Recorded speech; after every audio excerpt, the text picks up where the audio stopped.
two, one. Okay, Sawadika again. It's Fuse from Blog on the Beach and Vicky from Wild Korea. And our speaker today is really important, Jimmy. Woo! We're glad to have you here. Thank you so much. Thank you for having me. Yes. So how did you enjoy Phuket so far? Well, I've been to Phuket many times, and so I've actually been here for a few days because I'm working with a company on the island that's in the advertising tech space, trying to add blockchain solutions to what it's doing. So I've been here a few days, and I was just here a few weeks ago as well.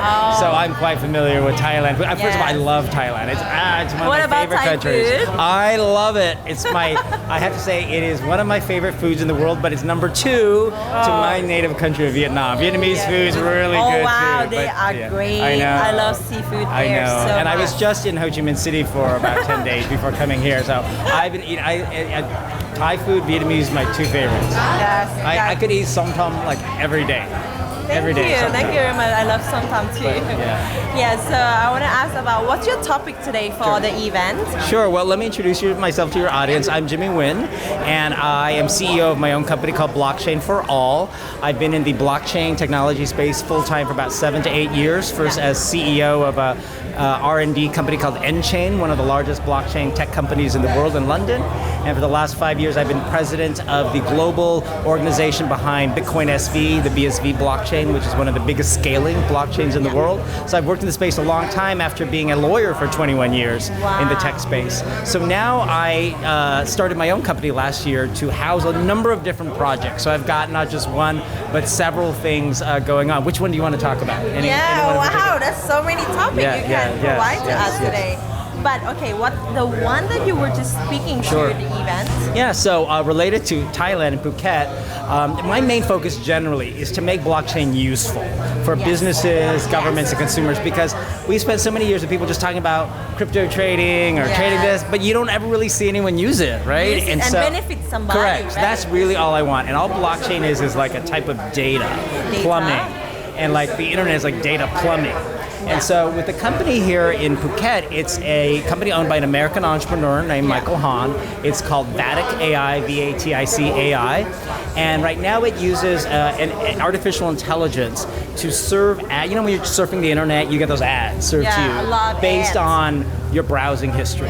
Well, cookies, which is what tracks you across the internet, those are going away. So his company now uses artificial intelligence and machine learning to sort of predict, based on websites you've read or things that they can ingest, what ads to serve to you. So it doesn't have anything to do with blockchain now, but he thought that the use of blockchain could help improve certain things in the digital advertising world. For example, to ensure that when you consent to sharing your data with an advertiser on a website, how do you confirm that they didn't share it with someone else that you didn't say yes to? Or with the advertising industry, everyone's fighting over money, who gets credit for the fact that you clicked on an ad. And so we're going to be using blockchain technology as just a timestamp ledger. That's all a blockchain is. It timestamps events in history. I sent you a Bitcoin today, you sent it to Vicky. Or I sent you an NFT, or with digital advertising, you consented on this date to share data. On this date, some people access it or not, and so it's recording that so that we have a more honest, fair, verifiable digital advertising world. So that's the company here on the island of Phuket that I'll be working with and launching a whole set of blockchain. So it's using blockchain for something very basic but very useful. How do we make our advertising in the digital world more trusted, and that you as a consumer can trust more when you say yes or no to sharing your data? Because every day now we do it, click, click, click, and and you don't know. That's no Right, I know, and you don't know what happens after that. No, it's like you get so many emails and then it comes out a long time later when, let's say, a company gets sued or the government comes after and says, oh, you shared data without permission. But you may not find out for a year or 2 years later. So we're trying to design a system that tracks that better using blockchain and immediately notifies if there's a problem. So. Do you have any audience that would be the first one that you were targeting for using these systems? Well, this system is designed for advertisers.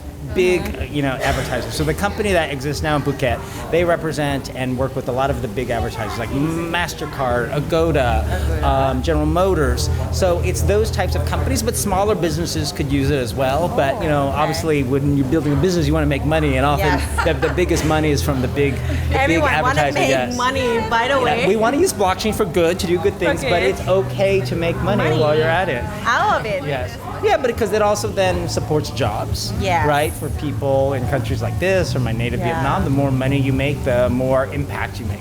You know, I was reading the news about blockchain system that would like to support to like even the farmer. Yes. Because you don't know where you get this vegetable from. Let's talk about that, because what a blockchain is, as I mentioned, it just timestamps things in history, right? So you can verify it, because it's published, the world can look at the blockchain and trust it. And so supply chain and tracking of the origin of products, and especially food is important. Think about it, where today you go to the grocery store and you buy organic kale. But where How do you know? You don't know, right? Yeah. Or if you have a nut allergy and you're buying something that says it doesn't have nuts, people are designing systems where you could, let's say, scan the code on a product and get, let's say, a history report of all the ingredients and where it came from. And even the journey from farmer to distributor to ultimately maybe even the restaurant table. So that's not all fully developed yet, but that's a perfect example of how blockchain can help the farmer, but then ultimately us as consumers. So we have more ability to verify the food we eat. Like the quality of the food. Correct. Or even the source. For example, if you say this is Chilean sea bass, how do I really know it's from Chile, right? Yeah. If you say these are Thai mangoes, right?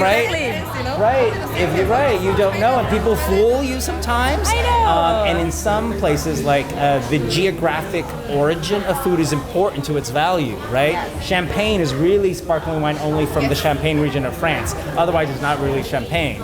Some people really want Thai mangoes versus Filipino mangoes, right? Yeah. But how do you know? And so having a blockchain and ways to tag products can allow us to verify that. And another thing is you can cut the middle guy.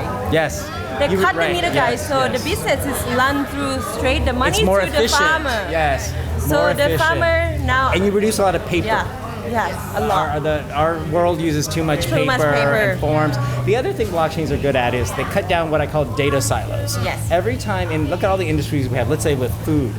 When you have food and you're shipping it, this company keeps a database, and you send it to customs, and the government keeps a database, and then it goes to the distributor and the wholesaler, they keep a database.